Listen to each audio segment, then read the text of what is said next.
రాష్ట్రంలో ఈరోజు దాదాపుగా 52 రోజులు ఎన్నికల ఫలితాలు వచ్చాయి. 52 రోజులుగా రాష్ట్రంలో ఎలాంటి పరిస్థితులు ఉన్నాయి, రాష్ట్రంలో ఏం జరుగుతూ ఉంది ఒకసారి గమనిస్తే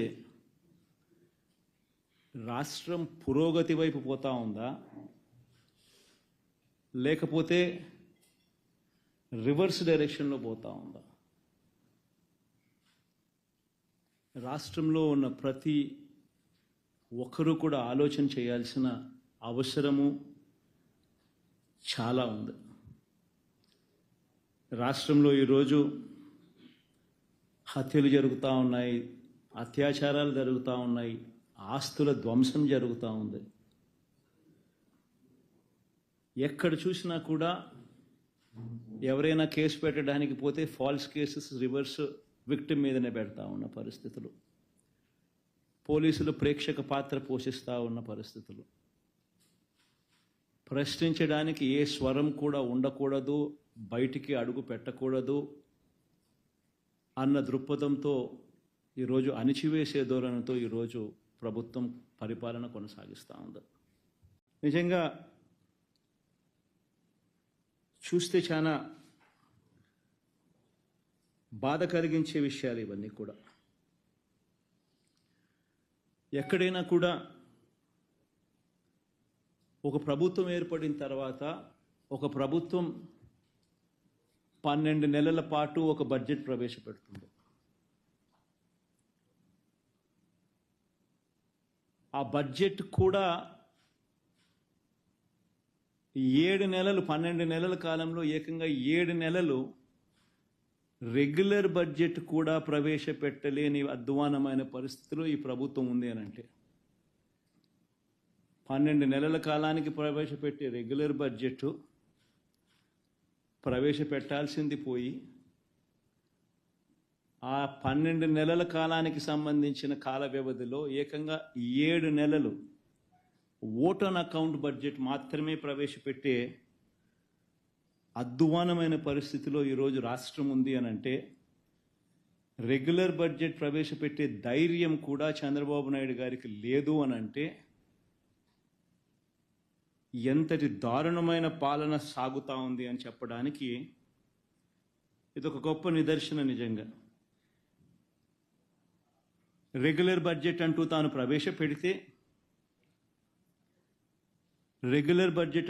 ప్రవేశపెడితే ఆ రెగ్యులర్ బడ్జెట్ ప్రవేశపెట్టేసరికి తాను ఎన్నికల వేళ మోసపూరిత హామీలు ఏదైతే తాను ఇచ్చాడో ఆ హామీలకు సంబంధించిన కేటాయింపులన్నీ కూడా ఆ రెగ్యులర్ బడ్జెట్లో చూపించాలి.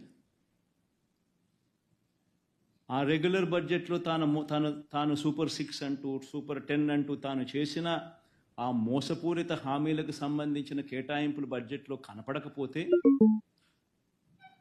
ప్రజలు రోడ్డు మీదకి వస్తారని ప్రజలు గలం విప్పుతారని అని చెప్పి ఏకంగా ఆ పరిస్థితి రాకూడదు అని తాను రెగ్యులర్ బడ్జెట్ ప్రవేశపెడితే ఆ రెగ్యులర్ బడ్జెట్లో volume 6 volume 5 which talks about రాష్ట్రానికి సంబంధించిన అప్పులు ఎంత ఉన్నాయి, స్టేట్ గవర్నమెంట్కి సంబంధించిన గ్యారంటీ డెట్ ఎంత, ఇటువంటి అంశాలు కూడా ఆటోమేటిక్లీ మెన్షన్ చేయాల్సి వస్తుంది.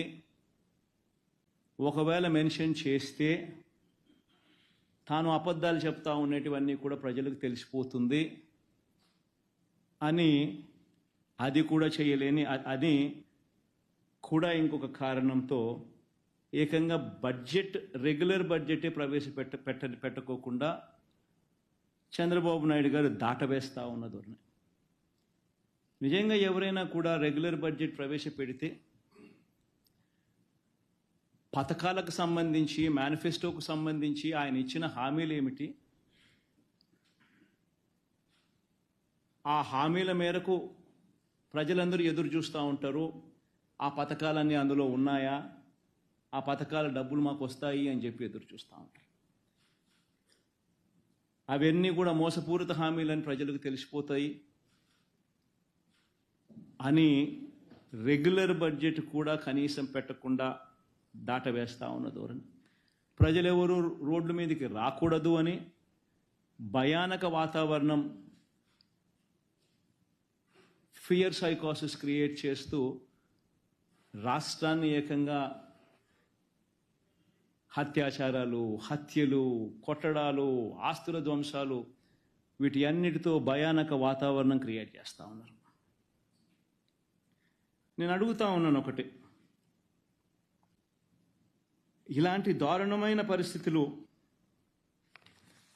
ఎలా ఉన్నాయి, ఎంత దారుణంగా ఉన్నాయి అని చెప్పి ఒకసారి గమనించాల్సిన అవసరం ఉంది. చంద్రబాబు నాయుడు గారు ఎప్పుడు కూడా ఆయన ఏ రోజైనా కూడా ఆయనకు ఒక మోడస్ ఆపరాండా ఉంటుంది. ఆ మోడస్ ఆపరాండా అనేది ఏంటంటే వంచనకు తోడు ఒక గోబెల్స్ సిద్ధాంతం, గోబెల్స్ ప్రచారం. తాను ఒక మనిషిని అప్రదిష్ట పాలు చేయాలనుకున్నా, తాను చెప్పిన మాటలన్నీ కూడా తాను తప్పాలనుకున్నా